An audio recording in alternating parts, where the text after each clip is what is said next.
ఆంధ్రప్రదేశ్ రాజకీయాల్లో మరో కీలక ఘట్టానికి విశాఖ వేదిక కానుంది. సేనతో సేనాని పేరుతో జనసేన పార్టీ విస్తృత స్థాయి సమావేశాలు ఈ రోజు నుంచి 3 రోజుల పాటు విశాఖపట్నంలో జరగనున్నాయి. ఆగస్టు 28 నుంచి ఆగస్టు 30వ తేదీ వరకు జరిగే ఈ సమావేశాల్లో జనసేన అధినేత పవన్ కళ్యాణ్ పార్టీ భవిష్యత్ దిశపై ముఖ్యమైన సూచనలు ఇవ్వనున్నారు.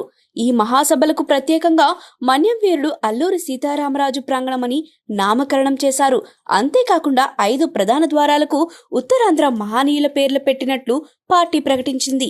ఎల్లప్పుడూ జాతీయ నాయకులను స్మరించుకోవడం, మహనీయుల కృషిని గౌరవించడం జనసేన తత్వమని పార్టీ పిఎస్సి చైర్మన్, రాష్ట్ర పౌర సరఫరాల శాఖ మంత్రి నాదెండ్ల మనోహర్ తెలిపారు. ఈ సమావేశాలు కార్యకర్తల్లో కొత్త ఉత్సాహాన్ని నింపుతాయని ఆయన తెలిపారు. 3 రోజుల పాటు జరిగే ఈ సమావేశాల్లో పవన్ కళ్యాణ్ పార్టీ శ్రేణులతో ముఖాముఖి జరపనున్నారు. 28వ తేదీ ఉదయం 9 గంటలకు బీచ్ రోడ్లోని వైసీపీ హాల్లో ప్రారంభమయ్యే ఈ సమావేశంలో మొదటిగా పార్టీ ఎంపీలు, ఎమ్మెల్యేలు, ఎమ్మెల్సీలతో పవన్ చర్చిస్తారు.